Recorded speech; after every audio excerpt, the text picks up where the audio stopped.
juba ye février kalo kile laban saba fila ani mugantu foli be awi amnu be kan laje mali kono mali ko kan ayo bisimila bi an ka kunnafoniya o kɛnɛ kan.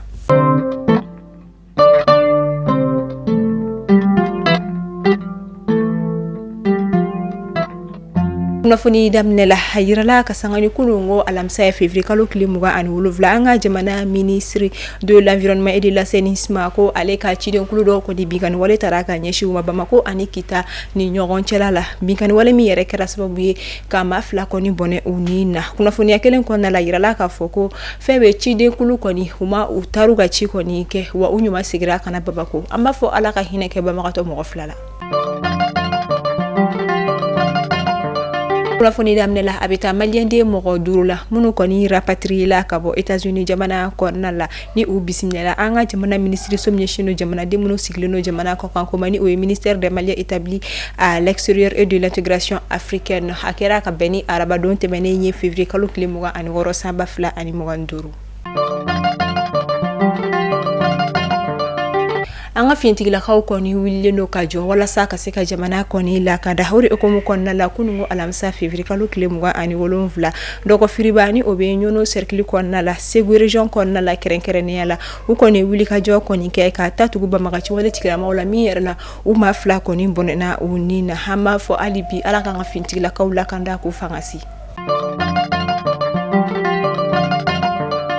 Anga jamana gouvernement koni tunye décision kura do ta min be talike taxi kura do koni dolila anga jamana o konna la min kera ka sangani février kalo kleta ani kono ton temeni ni nga min yere konna a application o blala dati kura yere konna wala sa ka sega femi ka do ka fo décision yere koni examiner o do ko mo konna la akuna fonia koni cherla bi juma nege kanya fu koni mana teme o taxi kura no koni o lu application o bina damine anga jamana konna la.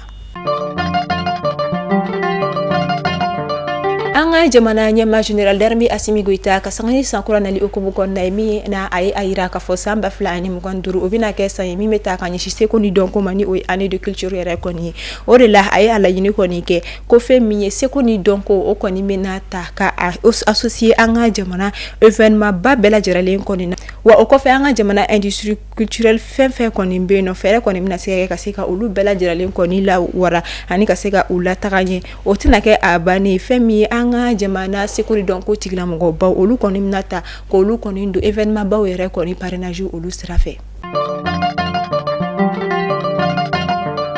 NGMB anga jamana kono ni ONG 5 server ale koni bena sefa wari million keme fla bonyanko o koni ndo ma koni ka kalanko dafe ni mamunu yere koni be lujura koni konna la ni kalan koni chuko ya umano ko uma kosobe ni wari kasbabi na kasabu ka seka ni mako folo koni deme o kaseka kalan yere koni soro projet yere koni to de éducation pour tous amba fo alaka ONG koni fangasi.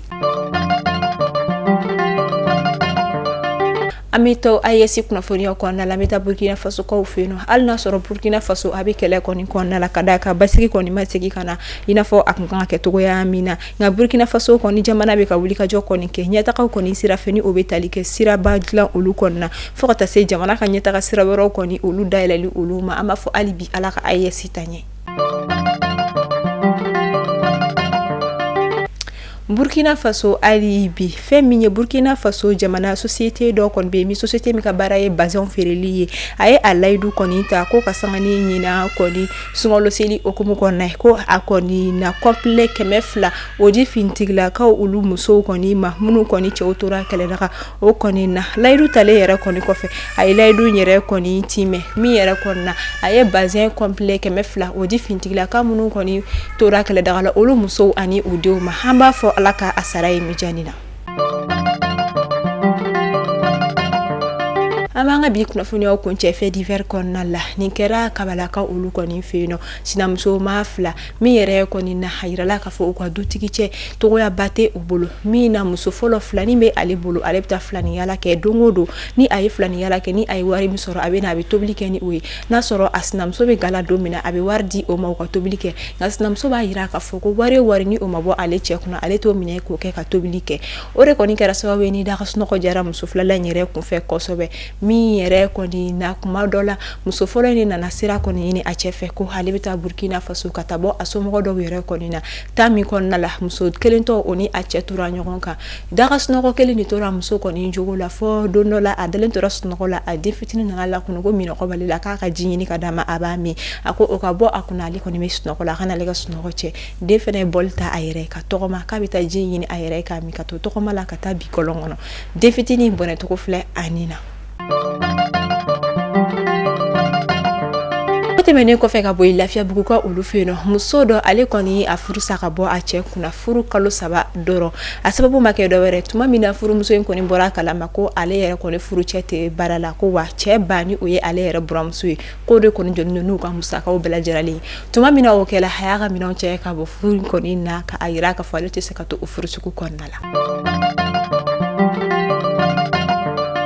Mali kunnafoni bɔlɔlɔ sira lajɛbagaw ne bɛ dasigi an ka bi kunnafoniyaw la ka sanga ni kunnafoniyaw ye a yirala k'a fɔ bi kɔni o bɛna kɛ sunkalo kɔnɔ tile laban ye sini sibiri o bɛna kɛ sunkalo tile fɔlɔ ye an b'a fɔ ala ka sunkalo timɛ ko ɲuman di silamɛ kelen-kelen bɛɛ lajɛlen ma bato minnu bɛ kɛ ala ka olu minɛ k'an ka jamana basigi ka AES fanga se k'an ka jamana kɔni ɲɛtaga an b'a fɔ aw ka mɛn sini sibiri ala k'an si jɔ ko makɔnɔ ka bi jumadonya batow bɛɛ lajɛlen minɛ.